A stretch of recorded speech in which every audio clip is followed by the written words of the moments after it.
Hari ini kita akan melihat dari Wahyu pasal yang kelima ya. Kita sudah memasuki Wahyu pasal yang kelima dan seperti minggu lalu kita melihat di dalam pasal yang keempat di mana terjadi puji-pujian yang penyembahan yang dilakukan oleh empat makhluk dan juga ke-24 tua-tua dan memberikan kepada kita suatu contoh yang sangat indah di dalam kita beribadah kepada Tuhan. Itu adalah suatu pemandangan yang luar biasa yang Tuhan tunjukkan kepada Yohanes tentang keadaan di surga, di mana setelah kita diangkat bersama-sama dengan Tuhan, di situ ibadah kita akan dilangsungkan secara terus-menerus ya. Nah, kembali kita melihat sejenak tentang kronologi.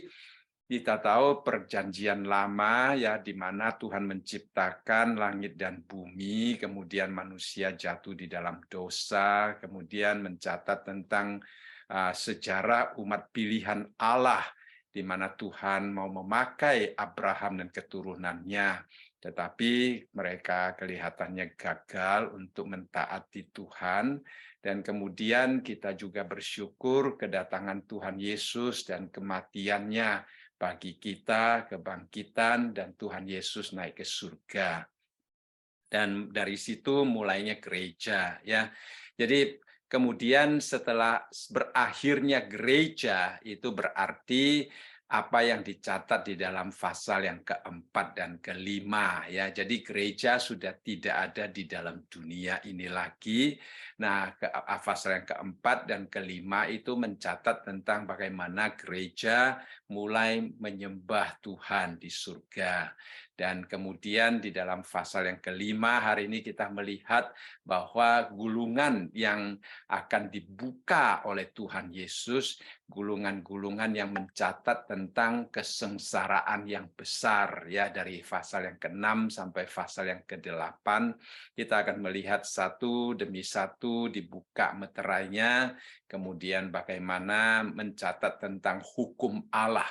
Ya, sebenarnya gulungan itu adalah satu penghiburan bagi kita karena gulungan itu merupakan pencatatan tentang berakhirnya dunia yang dicemarkan oleh dosa serta akibat-akibat daripada dosa di dalam kehidupan umat manusia serta berakhirnya si jahat ya di dalam Wahyu.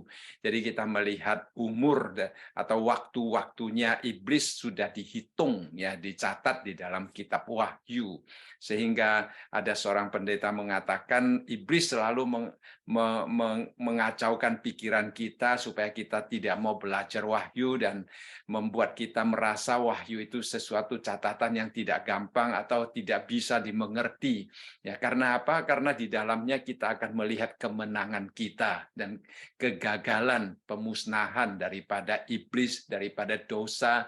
Ya, iblis tidak ingin kita melihatnya. Iblis ingin kita hidup di dalam kekecewaan, hidup di dalam keputusasaan, hidup di dalam ketakutan, melihat situasi dunia yang semakin hari sepertinya tidak memberikan harapan, melihat keadaan ekonomi, melihat keadaan politik, keadaan moral, spiritual, kelihatannya iblis semakin hari semakin mengganggu hidup manusia. Iblis ingin kita melihat sisi-sisi gelap yang demikian, tetapi Wahyu menunjukkan kepada kita sisi-sisi yang Tuhan berikan kepada kita, suatu terang daripada Tuhan di mana iblis satu hari akan dihancurkan, di mana dunia akan dihakimi dengan sengsara besar itu ya, dengan ketujuh meterai yang akan dibuka oleh Tuhan Yesus.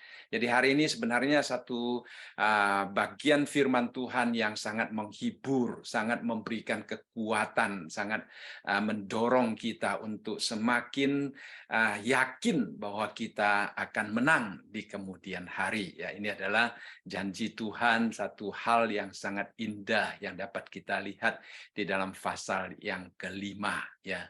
Nah, pasal yang kelima itu dimulai dengan satu ayat yang pertama dikatakan maka aku melihat di tangan kanan Dia yang duduk di atas takhta itu sebuah gulungan kitab yang ditulisi sebelah dalam dan sebelah luarnya, dan dimeterai dengan 7 meterai. Jadi kita melihat di sini yang dikatakan dia yang duduk di atas takhta itu adalah Allah sendiri, ya. Dan kita juga tahu bahwa gulungan itu berada di tangan kanan Allah. Jadi pada waktu Yohanes di dalam pasal yang keempat dikatakan dia dibawa ke surga untuk melihat pemandangan yang ada di surga. Setelah melihat tentang penyembahan-penyembahan yang ada di surga, sekarang dia melihat bagaimana Tuhan mempunyai satu rencana untuk menyelesaikan bumi yang penuh dosa ini, untuk memulai satu langit dan bumi yang baru, ya. Alam semesta yang Tuhan ciptakan itu akan berlalu. Nah, jadi gulungan kitab ini banyak penafsir mengatakan itu sebenarnya adalah melambangkan tentang akte kepemilikan atas alam semesta ini, ya. Jadi kalau kita melihat perjanjian lama, pada waktu Tuhan menciptakan langit dan bumi, Tuhan mengatakan semuanya itu baik. Kemudian kita melihat di dalam Kejadian pasal yang pertama ayat yang ke-25 sampai ayat yang ke-28. Setelah Allah menjadikan segala sesuatu, Allah berfirman, ya, di dalam ayat yang ke-26, baiklah kita menjadikan manusia menurut gambar dan rupa kita, supaya apa? Supaya mereka berkuasa atas ikan-ikan di laut, atas burung-burung di udara, dan atas ternak, dan atas seluruh bumi, dan atas segala binatang melata yang merayap di bumi. Jadi pada waktu Tuhan menciptakan alam semesta, kemudian menciptakan manusia, hak untuk berkuasa, otoritas atas bumi itu diserahkan kepada manusia. Ya, nah di dalam ayat yang ke-7 dikatakan, maka Allah menciptakan manusia itu menurut gambarnya, menurut gambar Allah diciptakannya dia, laki-laki dan perempuan diciptakannya mereka. Allah memberkati mereka, lalu Allah berfirman kepada mereka, beranak cuculah dan bertambah banyak, penuhilah bumi dan taklukkanlah itu. Berkuasalah atas ikan-ikan di laut dan burung-burung di udara dan segala binatang yang merayap di bumi. Jadi otoritas, kuasa diberikan, ya, wewenang itu diberikan kepada manusia. Tetapi sayangnya di dalam pasal yang ketiga kita melihat manusia yang tadinya harus berkuasa atas ciptaan yang lain, manusia yang tadinya harus menaklukkan ciptaan yang lain, manusia yang seharusnya memerintah ciptaan yang lain, itu digoda dan mendengarkan ciptaan. Nah, itulah letak kesalahan manusia. Seharusnya manusia yang mengatur, memerintah, berkuasa atas binatang. Sekarang dia mendengarkan ciptaan. Seekor ular datang berbicara kepada dia dan dia mendengarkan. Jadi kalau seandainya manusia mendengarkan Sang Pencipta, maka dia akan memerintah ciptaan. Ya, tetapi karena manusia mendengarkan ciptaan, akhirnya dia menjadi musuh Sang Pencipta. Bukan hanya demikian, akhirnya kita melihat bahwa kuasa yang tadinya Allah serahkan kepada manusia sekarang berada di dalam tangan si jahat. Ya, kuasa itu. Nah, kuasa yang demikianlah itulah yang akan diambil alih oleh Tuhan, ya, di dalam ayat-ayat yang akan kita baca ini.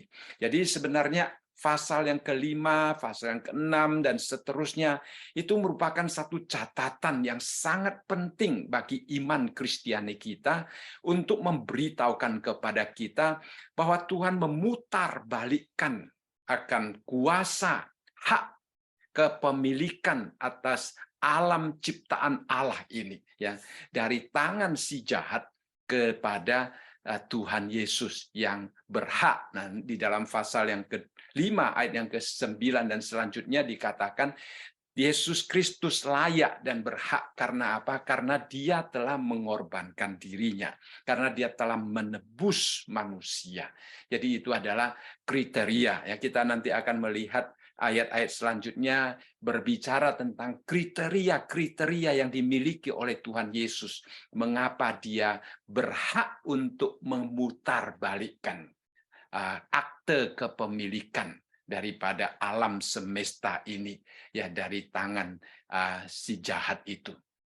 Jadi kita melihat di sini pemutaran kembali akan hak kepemilikan ini bukan oleh Adam, ya, yang pertama. Ya, Adam yang pertama mendapatkan penyerahan kekuasaan untuk menaklukkan, untuk memerintah alam semesta ini.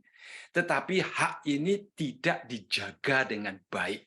Nah, hak ini diambil kembali oleh Adam yang kedua, yaitu Yesus Kristus. Nah, itulah sebenarnya inti daripada kitab Wahyu yang kita pelajari, di mana dosa dan kuasa dosa dan juga pengaruh dosa dan akibat dosa itu berakhir, ya, berakhir. Kemudian iblis, ya, yang kita lihat itu juga berakhir. Jadi itu adalah satu catatan yang sungguh-sungguh menguatkan kita, ya, menguatkan kita, memberitahukan kepada kita bahwa kita sebagai umat Allah itu akan mempunyai pengharapan yang tidak dikuasai oleh si jahat lagi. Jadi walaupun hari ini dunia begitu kacau, begitu rusak, ya, tidak memberikan satu titik terang bagi kita, tidak memberikan satu pengharapan bagi kita, tapi dengan kacamata dan pengertian daripada kitab Wahyu ini, maka hati kita akan terhibur. Ya, jadi itu adalah suatu hal yang sangat penting. Kemudian kita melihat di dalam ayat yang kedua dikatakan, dan aku melihat seorang malaikat yang gagah, yang berseru dengan suara nyaring, katanya, siapakah yang layak membuka gulungan kitab itu dan membuka meterai-meterainya. Jadi istilah layak ini merupakan satu unsur yang sangat penting, ya. Nah, dalam bahasa Indonesia diterjemahkan dengan istilah layak, ya. Sebenarnya itu mempunyai pengertian berhak, ya, mempunyai kredensial, ya, untuk membuka gulungan kitab itu, ya. Siapa yang mempunyai hak itu, ya, jadi itu penting, ya. Nah, di dalam ayat yang ke-9 tadi saya dikatakan Tuhan Yesus layak, ya, karena dia telah disembelih dan darahnya membeli kita dan sebagainya. Di dalam ayat yang ke-12 mengulangi lagi dengan mengatakan bahwa Tuhan Yesus layak menerima kuasa. Tetapi sebelum memasuki ayat yang ke-9 dan ke-12 ini, kita melihat di dalam ayat yang ketiga, ya. Ayat yang ketiga, pada waktu Yohanes mendengar pertanyaan daripada malaikat, ya, tadi dikatakan seorang malaikat yang gagah, ya, kita tidak tahu yang mana malaikatnya, tetapi dia mengatakan malaikat yang gagah, ya, berseru dengan suara yang nyaring, siapa yang layak membuka gulungan kitab itu dan membuka meterai-meterainya. Nah, di dalam ayat yang ketiga kita melihat pada waktu Yohanes mendengarkan pertanyaan daripada malaikat itu, ada jawaban terhadap pertanyaan itu. Dikatakan, tetapi tidak ada seorang pun yang di surga, atau yang di bumi, atau yang di bawah bumi, yang dapat membuka kitab itu, atau yang dapat melihat sebelah dalamnya. Nah, jadi ini adalah kriteria, ya. Tidak ada manusia yang memenuhi syarat untuk membuka, ya. Jadi dikatakan di sini baik di surga, baik di bumi maupun di bawah bumi, ya, baik malaikat, keempat makhluk hidup ataupun keempat 24 tua-tua yang saat itu sedang menyembah di hadapan Tuhan. Tidak ada dari mereka yang layak. Nah, mereka yang masih hidup di dunia juga tidak layak. Mereka yang sudah mati juga tidak layak. Jadi dikatakan baik yang di surga maupun yang di bumi maupun yang di bawah bumi, tidak ada seorang pun yang layak. Nah, kita melihat di sini adalah sepertinya suatu keluhan, ya, suatu hal yang sangat menyedihkan, ya, bahwa tidak ada manusia yang layak untuk tidak ada manusia yang sungguh-sungguh memenuhi syarat. Nah, sebagai respons daripada kenyataan yang demikian, bahwa tidak ada seorang pun yang layak untuk membuka kitab gulungan itu, kita melihat di dalam ayat yang keempat dikatakan, maka menangislah aku dengan amat sedihnya, karena tidak ada seorang pun yang dianggap layak untuk membuka gulungan kitab itu ataupun melihat sebelah dalamnya. Nah, kita melihat satu reaksi yang sangat kuat daripada Yohanes pada waktu dia mendengarkan itu, ya. Dikatakan di sini dia menangis dengan amat sedihnya. Nah, ini satu penekanan tentang tangisan yang terjadi pada waktu itu di dalam hati dan di dalam tangisan Yohanes itu adalah sesuatu yang dilakukan dengan sangat sedih. Di dalam bahasa aslinya itu Paulus Klaio, ya, itu adalah suatu bahasa Yunani yang menunjukkan tentang kesedihan yang luar biasa, karena dia merasa tidak ada orang yang mempunyai kualifikasi untuk membuka akan gulungan ataupun membuka meterai daripada gulungan itu. Jadi dia menangis dengan begitu hebat, ya. Nah, tangisan ini juga pernah terjadi pada waktu Petrus, ya, dia menyangkal Tuhan Yesus dan setelah itu dia menangis dengan sedihnya. Itu istilahnya sama, ya, itu istilahnya sama, yaitu menangis dengan luar biasa, ya. Nah, pada waktu kita belajar Yakobus juga mengatakan, sadarlah akan kemalanganmu, berdukacitalah dan merataplah, hendaklah tertawamu kamu ganti dengan ratap dan sukacitamu dengan duka cita. Nah, Yohanes kalau di dalam pasal yang keempat kita melihat dia melihat suatu pemandangan yang luar biasa di mana keempat makhluk, di mana ke-24 tua-tua bersujud di hadapan Tuhan, menyembah Tuhan. Dia merasa Tuhan itu begitu besar, begitu agung, sesuatu yang indah dia alami, ya. Tetapi setelah itu dia menangis dengan sangat sedihnya karena gulungan itu. Nah, itu persis seperti yang dikatakan di dalam Yakobus, suatu kemalangan akan terjadi. Yohanes sadar, ya, bahwa itu adalah kemalangan. Mengapa demikian? Karena kalau tidak ada orang yang dapat membuka meterai itu, kalau tidak ada orang yang dapat membuka meterai itu, berarti penghakiman terhadap iblis, penghakiman terhadap bumi yang sudah dirusak oleh dosa, penyelesaian masalah dosa itu tidak akan terjadi. Nah, kalau seandainya tidak ada yang dapat membuka gulungan itu, maka iblis akan terus-menerus mengganggu manusia. Iblis akan terus-menerus berotoritas di dalam kehidupan manusia, ya, sepertinya begitu, ya, karena kita tahu iblis juga disebut di dalam Alkitab sebagai penguasa dunia ini. Misalnya di dalam Yohanes pasal yang ke-12, ya. Juga dia adalah Allah dunia, dikatakan di dalam 2 Korintus. Dia adalah penguasa angkasa seperti dikatakan di dalam Efesus, ya. Lalu kemudian dikatakan juga dia yang kita lawan lawani, ya, musuh kita, ya. Jadi di dalam 1 Petrus juga dikatakan dia adalah singa yang mengaum-ngaum, ya. Dan juga dikatakan di dalam Yohanes pasal yang kelima bahwa seluruh dunia berada di dalam kuasanya. Jadi kita melihat sepertinya iblis saat ini sedang menjadi raja, ya, menjadi penguasa atas dunia ini. Dia adalah penguasa atau di angkasa yang selalu mengganggu manusia, ya. Dia diberikan kuasa yang sedemikian rupa karena manusia tidak dapat mempertahankan kuasa yang Tuhan percayakan, ya.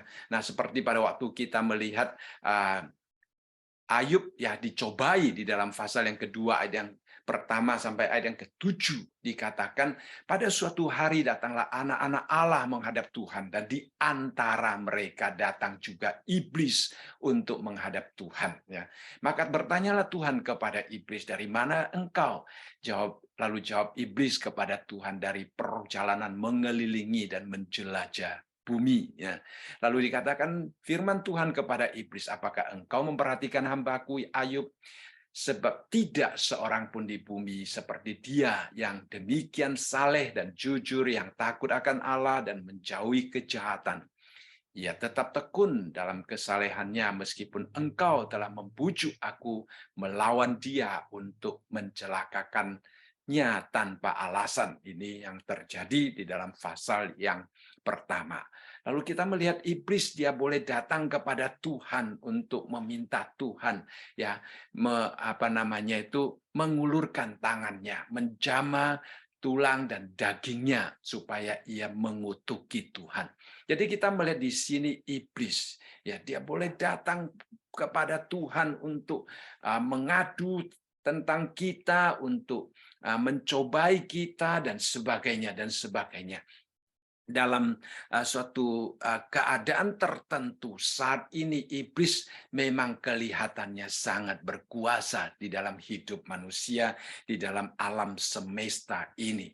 Nah, pada waktu Yohanes melihat tidak ada yang dapat membuka gulungan itu, dia tahu bahwa penghakiman terhadap dunia ini, yaitu tulah-tulah ataupun kesengsaraan besar yang dicatat di dalam pasal 6 dan selanjutnya itu tidak akan terjadi. Dan kalau seandainya tidak akan terjadi, apakah dunia akan terus-menerus menghadapi penderitaan yang sekarang kita alami ini, ya. Jadi itu adalah sesuatu yang menjadi penyebab mengapa Yohanes pada waktu mendengar tidak ada orang yang layak membuka, dia menangis sampai terseduh-seduh, ya, karena iblis akan terus-menerus mencobai manusia. Kita tahu bahwa iblis mencobai Tuhan Yesus dan dia gagal, ya. Dan setelah dia gagal, Alkitab juga memberitahukan kepada kita iblis terus mencari kesempatan, ya. Nah, iblis terus mencari kesempatan di dalam diri kita. Jadi itulah yang menyebabkan Yohanes menangis dengan begitu sedihnya karena dia melihat kalau seandainya tidak ada yang layak membuka gulungan itu, maka penyelesaian masalah dunia ini tidak akan terjadi. Nah, tidak akan terjadi.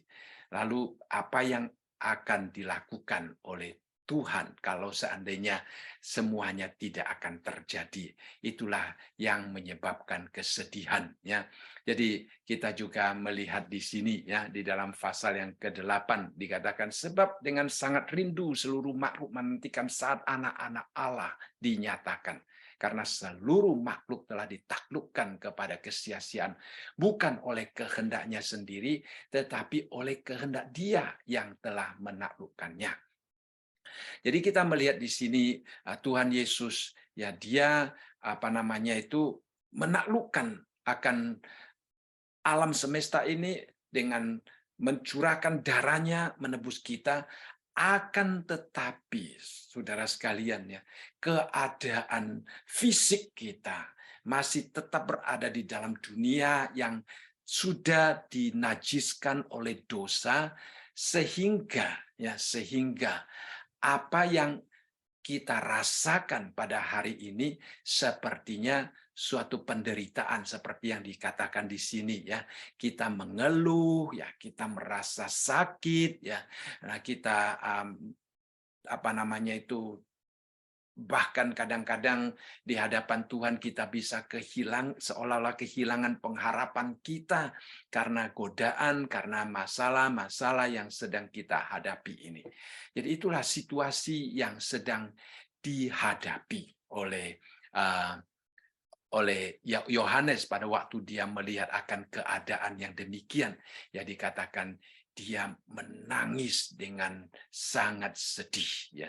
Jadi saudara sekalian, itulah masalah yang kita hadapi pada hari ini. Kalau kita tidak mempunyai suatu pandangan yang jelas dari apa yang Tuhan berikan khususnya di dalam kitab Wahyu ini, maka kita akan seolah-olah melihat suatu dunia yang tidak akan memberikan pengharapan. Kalau dunia tidak akan memberikan pengharapan, bagaimana dengan masa depan kita ya? Bagaimana dengan masa depan kita? Itulah yang menyebabkan Yohanes dia menangis terseduh-seduh. Nah, seorang pendeta memberikan satu contoh tentang keadaan Amerika katanya ya, walaupun kita hidup di dalam suatu negara yang kelihatannya makmur katanya, akan tetapi saudara sekalian, dia menunjukkan tentang situasi dan keadaan di Amerika pada saat ini. Saya akan coba sharingkan satu website di sini menunjukkan tentang utang ya nasional Amerika. Kita melihat 31 triliun ya. Jadi apa namanya itu, utang kalau dibagi ya, jadi satu citizen itu kira-kira harus menanggung 93.000 ya, saudara sekalian. Itu adalah satu utang yang cukup besar yang dialami oleh Amerika. Walaupun hari ini kelihatannya orang-orang Amerika masih sangat tidak sadar, masih berfoya-foya dan sebagainya. Tapi situasi ini akan semakin hari semakin memburuk, saudara. Nah, kalau kita hanya melihat hal-hal yang demikian, lalu melihat keadaan moral, melihat keadaan agama, ya, melihat situasi-situasi yang sedang kita hadapi, saudara sekalian, kita mungkin akan merasa takut ya untuk menghadap ke depan ya. Nah, kalau kita sekarang aja satu orang 93.000 utangnya kalau dibagikan. Nah, bagaimana dengan anak-anak kita? Bagaimana dengan keadaan cucu-cucu kita nanti ya? Apa yang akan terjadi ya? Nah, itu adalah sesuatu apa namanya hal yang bisa membuat kita menjadi takut dan ragu-ragu ya, kalau kita tidak memandang dunia yang sedang ada di sekitar kita dengan firman Tuhan yang dapat menguatkan kita ya. Jadi Yohanes pada waktu dia mengetahui bahwa tidak ada orang yang dapat membuka akan gulungan itu, dia menangis karena dia merasa seolah-olah dia tidak mempunyai pengharapan lagi. Dunia ini tidak mempunyai pengharapan lagi. Dia begitu sedih untuk menghadapi kenyataan yang demikian ya. Tapi di dalam ayat yang kelima yang tadi saya tunjukkan dikatakan, lalu berkatalah seorang dari tua-tua itu kepadaku, jangan engkau menangis. Nah, saudara sekalian, ini adalah suatu kalimat perintah. Ya, ini adalah satu kalimat perintah. Jadi Yohanes menangis dengan begitu sedih. Tetapi seorang dari tua-tua itu datang kepada dia. Nah, kita sudah berbicara tentang siapakah tua-tua itu yang mewakili gereja yang sudah diangkat sebelum masa sengsara besar. Jadi supaya kita lebih jelas ya. Nah, Yohanes berada di dalam masa gereja belum diangkat ya, tetapi dia dibawa ke surga untuk melihat suatu penglihatan tentang sesuatu yang akan datang. Jadi walaupun dia berada di dalam keadaan dunia belum gereja, dunia masih ada gerejanya dan gereja belum diangkat, tetapi ya apa yang dia lihat itu merupakan sesuatu yang akan datang di mana gereja sudah diangkat. Dan dari orang-orang yang sudah diangkat itu datanglah seorang kepada Yohanes ya untuk menghibur dia. Jadi Yohanes diberikan perintah. Ya, ini adalah kalimat perintah. Ya, jangan engkau menangis. Ya, jadi itu adalah satu hal yang sangat penting, saudara sekalian. Ya, kadang-kadang kita perlu juga mengingatkan diri kita. Ya, pada waktu kita melihat dunia penuh dengan tantangan, dunia penuh dengan kesusahan, ya saudara sekalian, kita perlu juga kembali kepada firman Tuhan. Mengenal Tuhan secara benar, mengetahui siapakah Tuhan kita, ya. Nah, Tuhan itu selalu bermurah hati, selalu mempunyai jalan keluar bagi kita.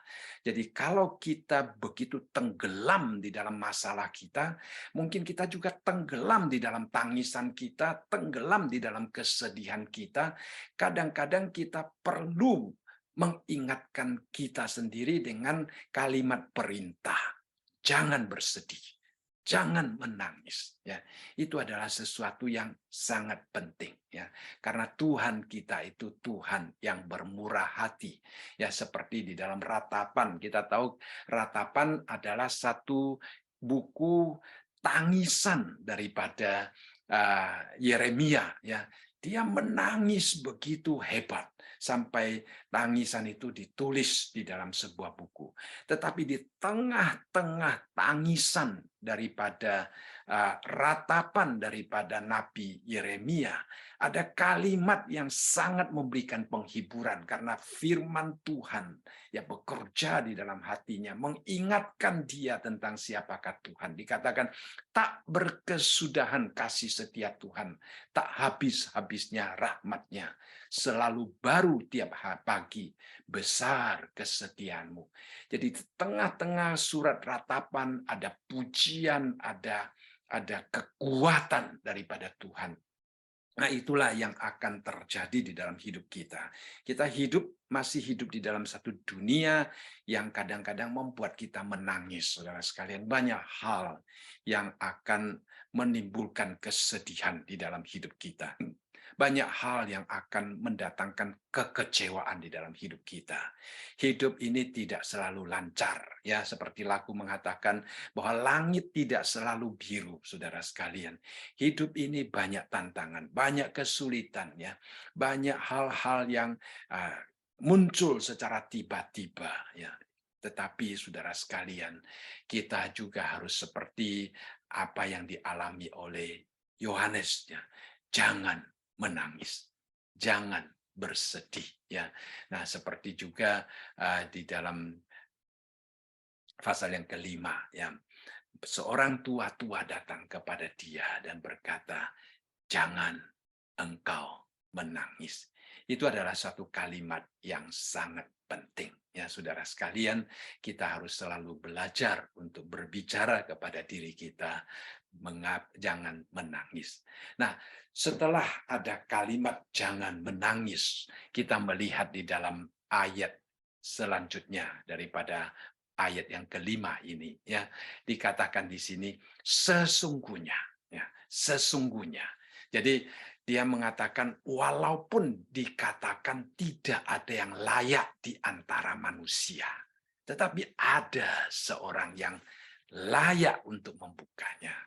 Sehingga dalam ayat yang kelima dikatakan sesungguhnya singa dari suku Yehuda, yaitu tunas Daud, telah menang sehingga ia dapat membuka gulungan kitab itu dan membuka ketujuh meterai itu. Jadi kalau seandainya kita hanya dikasih tahu jangan menangis, tetapi tidak ada jalan keluarnya, maka mungkin kita juga tidak akan berhenti menangis, saudara sekalian. Tetapi kalau kita tahu jelas Tuhan adalah sang penguasa, ya, seperti yang dikatakan Tuhan kepada dikatakan Yesaya di dalam Yesaya pasal yang ke-6 pada waktu Raja Uzia, Ya, Raja Uzia adalah raja yang diharapkan oleh orang Israel. Pengharapan Israel hilang. Orang yang dapat menjaga Israel. Orang yang akan memberikan masa depan, memberikan kemakmuran, memberikan kepemimpinan yang baik kepada orang Israel itu pergi. Tentunya mereka itu sangat bingung, sedih. Bagaimana dengan masa depanku? Tetapi justru pada waktu-waktu yang demikian, dikatakan Tuhan menampakkan diri kepada Yesaya. Dia duduk di atas taktanya yang menjulang dan tinggi.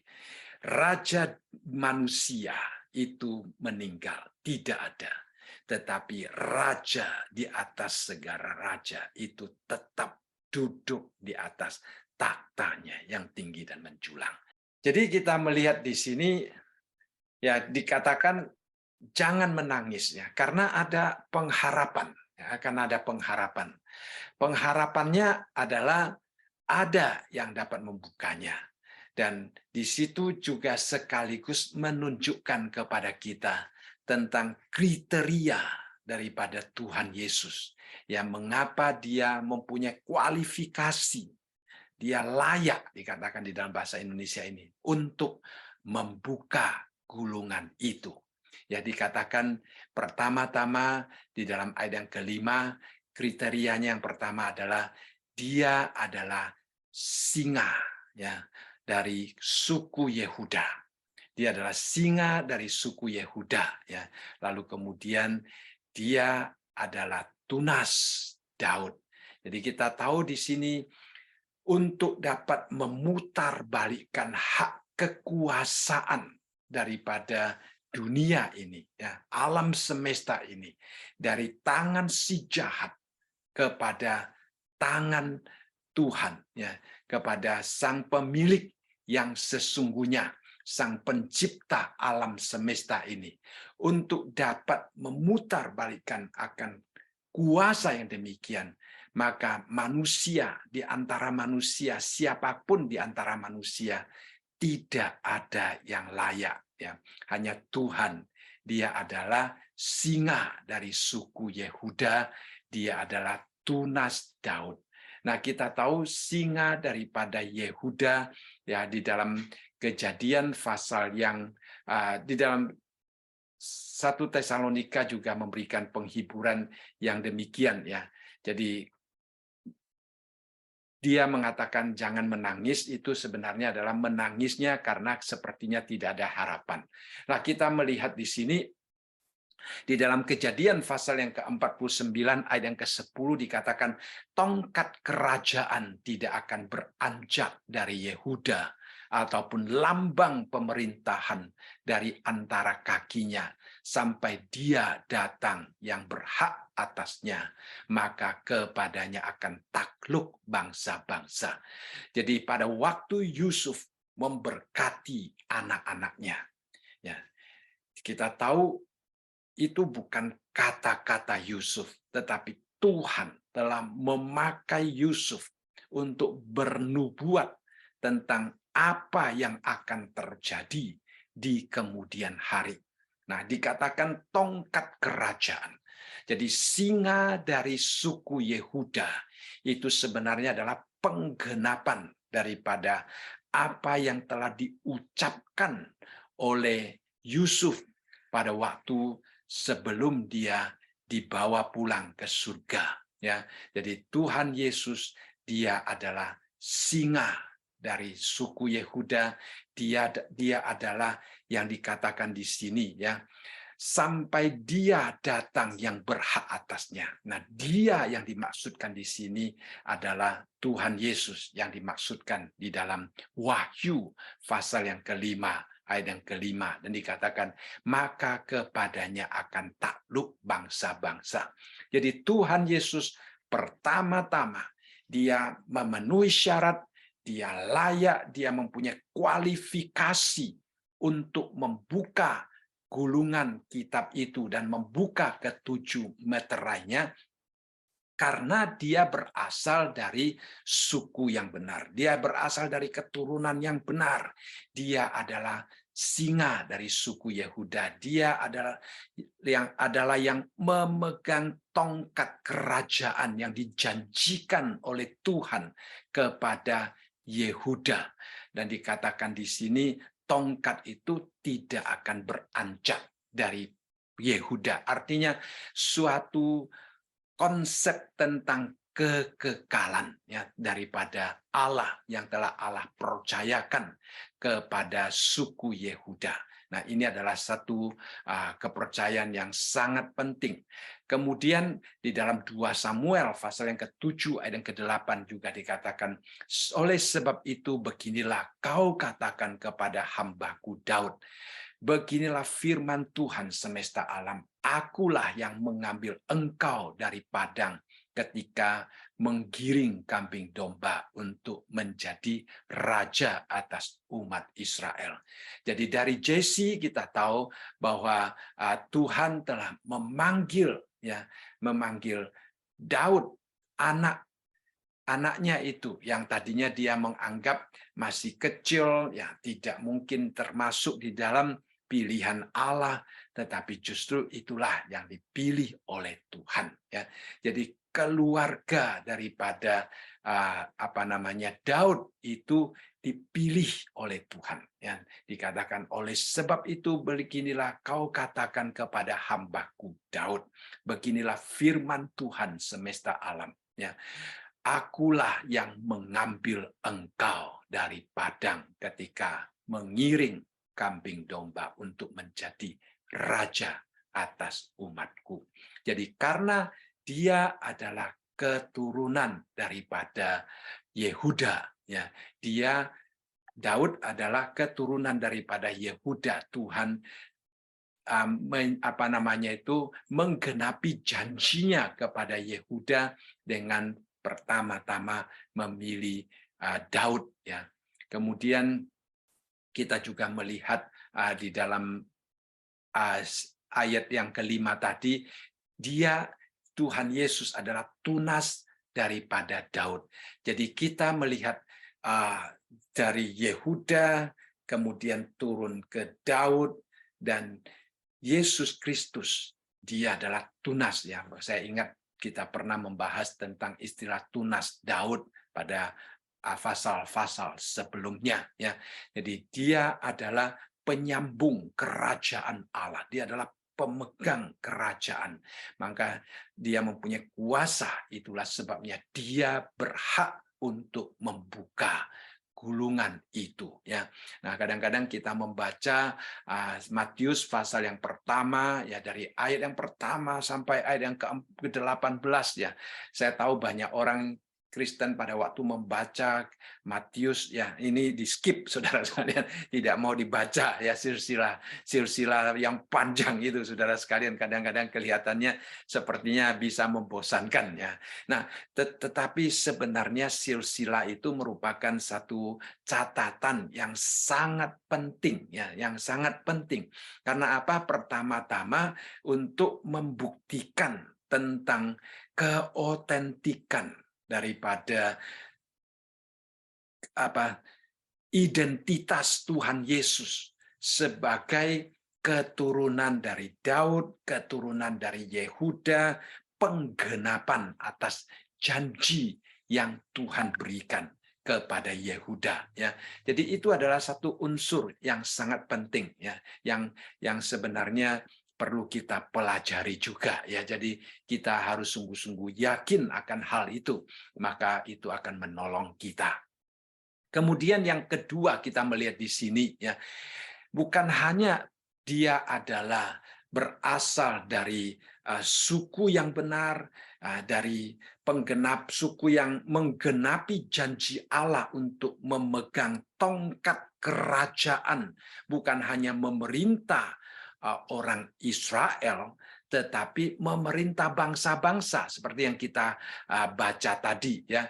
Dikatakan tongkat kerajaan tidak akan beranjak dari Yehuda ataupun lambang pemerintahan dari antara kakinya sampai dia yang datang yang berhak atasnya, maka kepadanya akan takluk bukan hanya orang Israel, bukan hanya orang-orang yang ada di dalam suku-suku di Israel, apalagi kita tahu di dalam kerajaan Israel telah terpecah ya, 10 suku sudah tidak lagi mau mengikuti 2 suku ini. Jadi kita tahu bahwa itu kerajaan menjadi sangat sempit dan begitu terbatas kalau dilihat dari kerajaan yang merupakan keturunan Daud, keturunan Yehuda secara fisik.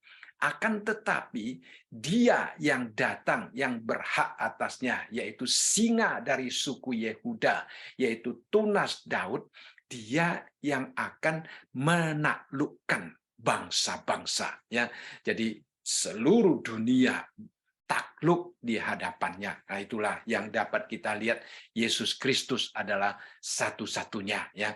Jadi dia bukan hanya sebagai singa dari suku Yehuda, dari satu suku penggenapan janji Tuhan yang sudah cukup untuk menunjukkan bahwa dia mempunyai kualifikasi, dia mempunyai memenuhi syarat untuk membuka gulungan itu. Akan tetapi pada waktu tua-tua itu memberitahukan kepada Yohanes, dia menambahkan satu lagi. Dia mengatakan dia telah menang, ya saudara sekalian. Dia telah menang. Jadi Kristus adalah pemenang, ya. Kristus adalah pemenang. Jadi Yohanes diminta untuk berhenti menangis, ya, karena pertama-tama dia diberitahu bahwa Yesus Kristus berhak karena dia adalah dari keturunan janji Allah. Ya. Yang kedua, karena dia selama di dalam dunia ini, ya dia menang. Ya. Dan kita juga diberikan penghiburan oleh Tuhan Yesus seperti yang dikatakan di dalam Yohanes pasal yang ke-16 ayat yang ke-33 ini. Dia katakan semuanya ini kukatakan kepadamu. Nah, kita perlu melihat ayat-ayat sebelumnya di mana Tuhan Yesus yang menunjukkan tentang kemenangannya. Ya, dia mengatakan semuanya itu aku katakan kepadamu, karena kita tahu ayat-ayat sebelumnya Tuhan Yesus memberitahukan tentang kepergiannya, kemudian menjanjikan tentang Roh Kudus yang akan datang. Ada satu rencana yang sangat indah yang Tuhan telah berikan kepada dunia, kepada kita sebagai umatnya. Ya. Jadi Tuhan Yesus setelah mengatakan semuanya itu, dia katakan supaya kamu beroleh damai sejahtera dalam aku. Dalam dunia kamu menderita penganiayaan. Jadi kita melihat di sini dalam hidup dalam dunia bukan sesuatu yang menyenangkan. Ya, tetapi anehnya manusia tidak ingin pergi dari dunia ini, ya, saudara sekalian. Ya. Hidup di dalam dunia ini tidak menyenangkan. Dia katakan dalam dunia kamu menderita penganiayaan, tetapi kuatkanlah hatimu. Aku telah mengalahkan dunia. Jadi kita melihat di sini Tuhan Yesus, dia telah mengalahkan dunia. Ya, kita pernah menjelaskan bahwa istilah di dalam bahasa aslinya, bahasa Yunani, mengalahkan adalah nikao, ya, atau kita tahu ada sepatu yang namanya Nike, ya.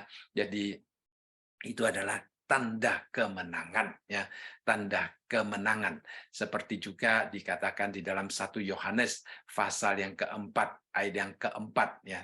Yohanes juga di dalam ilham daripada Roh Allah menghibur kita dan mengatakan kamu berasal dari Allah, anak-anakku, dan kamu telah mengalahkan nabi-nabi palsu itu, sebab roh yang ada di dalam kamu lebih besar daripada roh yang ada di dalam dunia. Mengapa? Karena Kristus telah mengalahkan dunia. Rohnya itu lebih besar daripada dunia. Jadi hari ini kita sebagai orang Kristen, kita bisa hidup di dalam kemenangan. Bukan mengandalkan diri kita sendiri. Ya, bukan mengandalkan kekuatan diri kita sendiri. Tetapi mengandalkan roh yang diam di dalam kita. Nah, roh Tuhan yang diam di dalam diri kita itu dikatakan lebih besar daripada roh yang ada di dalam dunia ini. Jadi saudara, kita tidak perlu takut dunia dapat melakukan apa-apa. Kita juga tidak perlu takut dunia dapat menghancurkan sesuatu yang kelihatannya menyedihkan. Tetapi saudara sekalian, ya, kita harus selalu mengingatkan diri kita. Roh Tuhan itu adalah pemenang, ya. Dia lebih besar daripada roh yang ada di dalam dunia ini. Nah, karena roh yang diam di dalam diri kita lebih besar daripada roh dunia ini. Dia Paulus di dalam pasal yang ke-8, Roma pasal yang ke-8 ayat yang ke-37, ya. Kita pernah menjelaskan ayat ini, dikatakan, tetapi dalam semuanya itu kita lebih daripada orang-orang yang menang, lebih daripada pemenang oleh Dia yang mengasihi kita. Jadi saudara sekalian, lebih daripada pemenang, ya, super Nike, ya saudara sekalian, ya. Kita adalah kalau di dalam bahasa aslinya itu adalah super Nike, ya. Jadi satu kemenangan yang melampaui, ya, lebih daripada pemenang. Bukan hanya pemenang, tetapi kita lebih daripada pemenang. Jadi kita melihat di sini identitas Tuhan Yesus. Dia pertama-tama adalah dari suku yang benar, yang telah dipilih Allah untuk memegang tongkat kerajaan yang kekal, yang memerintah semua bangsa. Dia adalah tunas Daud, ya. Jadi sudah dibuktikan akan kualifikasinya. Kemudian dikatakan dia telah mengalahkan dosa, dia mengalami pencobaan, dia mengalami tantangan seperti ayat yang kita lihat, iblis mencobai dia, ya, tetapi dia menang atas semuanya itu, dan dia boleh berjalan menuju ke atas kayu salib untuk menggenapi langkah terakhir di dalam kemenangannya di dalam dunia ini. Kemudian kebangkitannya juga menunjukkan tentang penerimaan Allah, tentang kemenangannya. Dan dia akan datang kembali untuk tahap terakhir untuk merealisasikan langkah yang terakhir daripada kemenangannya untuk melenyapkan semua kuasa si jahat. Jadi kita melihat ini adalah kualifikasi yang dimiliki oleh Tuhan Yesus sehingga ia dapat membuka gulungan kitab itu dan membuka ketujuh meterai yang menunjukkan, yang menuliskan tentang rencana Allah untuk menyelesaikan masalah dosa, masalah dunia yang sudah dinajiskan oleh dosa, si jahat yang mengganggu manusia dan dunia ini. Ya, jadi Yesus mempunyai hak untuk membukanya. Kemudian kita melihat di dalam ayat yang ke-6, bukan hanya sebagai suku yang benar, bukan hanya sebagai pemenang, tetapi dia juga adalah anak domba, ya, sebagai yang telah menebus, yang telah membeli kita. Nah, tadi kita melihat dia adalah singa, ya. Sekarang kita melihat dia adalah anak domba, ya. Pada waktu berbicara tentang singa, dia berbicara tentang kedatangan Tuhan yang kedua kali. Pada waktu berbicara tentang domba, itu berbicara tentang dia sebagai domba yang disembeli, ya, jadi berarti berbicara tentang kedatangannya yang pertama kali, ya. Jadi sekali lagi, pada waktu berbicara tentang singa, berbicara tentang kedatangan yang kedua kali. Pada waktu berbicara tentang domba, berbicara tentang kedatangannya yang pertama kali. Nah, seorang mengatakan dengan sangat indah, dia mengatakan seseorang akan menghadapi Tuhan Yesus di antara singa dan domba, ya. Sebagai singa, dia adalah hakim. Dia adalah hakim yang akan menghakimi dunia ini, akan memvonis dosa manusia. Sebagai anak domba, dia adalah sang penebus yang menebus manusia daripada kuasa dosa. Jadi kita akan berhadapan dia sebagai hakim atau kita akan berhadapan dia sebagai penebus kita. Ya, jadi kita bersyukur sekali kita telah menerima dia sebagai penebus kita. Maka pada waktu dia datang sebagai singa, kita tidak perlu lagi takut, bahkan dikatakan kita akan memerintah bersama-sama dengan dia. Nah, itu adalah satu penghiburan yang luar biasa, ya, yang luar biasa. Dan kita setiap kali datang ke meja Tuhan di dalam sakramen perjamuan kudus, ya, kita juga selalu mengingat akan pengorbanan daripada Tuhan kita, Yesus Kristus. Jadi dari sini kita melihat ada 3 kredensial yang sangat penting. Dia dari suku yang benar, ya, suku yang mendapatkan perjanjian Allah untuk memegang tongkat kerajaan sampai selama-lamanya. Dia adalah pemenang selama hidup di dalam dunia ini, dia menang. Yang ketiga, dia telah disembelih dan darahnya dipakai untuk menebus kita.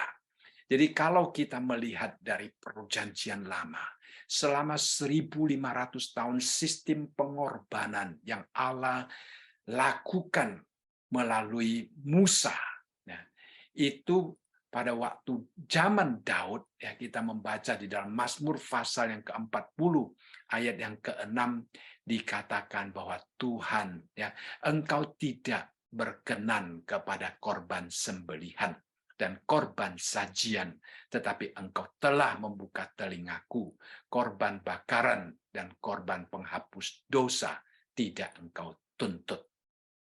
Tuhan bukan tuntut itu, Tuhan tuntut hati manusia. Itulah sebabnya Yom Kippur yang dilakukan setiap tahun itu harus diulang, diulang.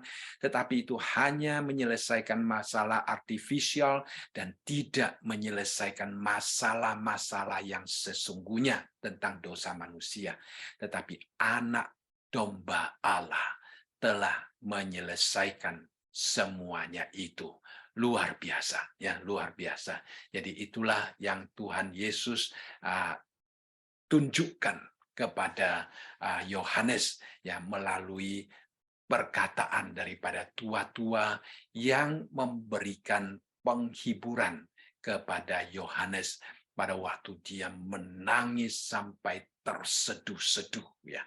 Nah, di situ kita melihat bahwa Tuhan dikatakan sebagai Tuhan yang hidup, Tuhan yang berkuasa, Tuhan yang berhak untuk membuka gulungan, Tuhan yang berhak untuk menjalankan, ya, akan penghakiman, mengakhiri dosa, mengakhiri kejahatan, mengakhiri nasib si jahat. Ya, itu adalah satu penghiburan yang luar biasa.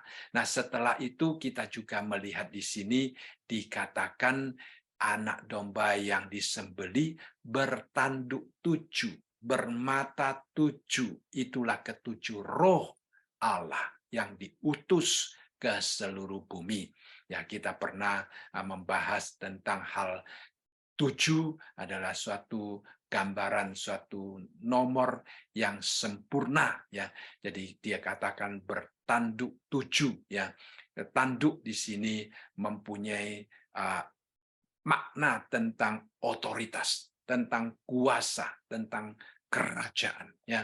Nah, kita melihat di dalam kerajaan antikristus yang digambarkan di dalam Daniel pasal yang ke-7, ya, juga menunjukkan tentang binatang yang mempunyai tanduk, yaitu mempunyai kuasa di atas bumi, tetapi akhirnya mereka dihancurkan.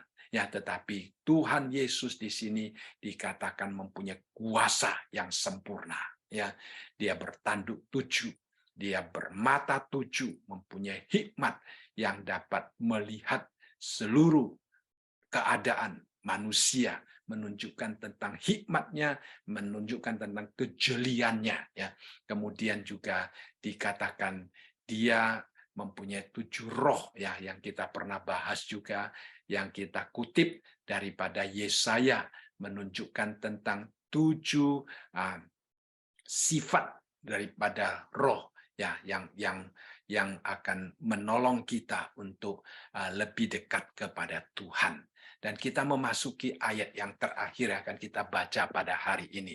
Dikatakan di dalam ayat yang ke-7, lalu datanglah anak domba itu dan menerima gulungan kitab itu dari tangan dia yang duduk di atas takhta itu. Jadi kita melihat satu gambaran yang sangat indah. Ya, pertama-tama Yohanes melihat adanya gulungan. Kemudian pertanyaan yang disampaikan oleh malaikat yang gagah itu, siapa yang dapat membuka gulungan itu? Kemudian dia mendapatkan jawaban, tidak ada. Ya, baik di surga, baik di bumi, baik di bawah bumi, tidak ada orang yang layak membukanya. Wah, begitu sedihnya dia. Karena sepertinya dunia ini sudah tidak ada harapan, saudara sekalian. Karena kelihatannya masalah, penyakit, kesulitan, kejahatan, dan si jahat akan berlanjut terus. Karena kalau tidak ada yang dapat membuka gulungan, berarti tidak ada yang dapat menyelesaikan mereka. Itulah sebabnya dia menangis, dia bersedih. Tetapi salah satu tua-tua itu mengatakan, lihat anak domba. Dia adalah dari suku Yehuda, singa dari suku Yehuda, tunas daun. Dia adalah pemenang ya, yang telah mati bagi kita. Dia layak. Dan kemudian setelah tua-tua itu menyuruh Yohanes jangan menangis dan menghibur dia, nah saudara sekalian, sekarang kita melihat dia datang untuk menerima gulungan kitab itu. Sekali lagi, apa yang ada di dalam gulungan itu adalah catatan-catatan hukum-hukum Allah tentang pengambilan kembali otoritas, kekuasaan yang pernah Tuhan percayakan kepada manusia, tetapi karena kegagalan manusia, hari ini jatuh ke dalam tangan si iblis dan akan diambil kembali melalui suatu proses penghakiman Tuhan.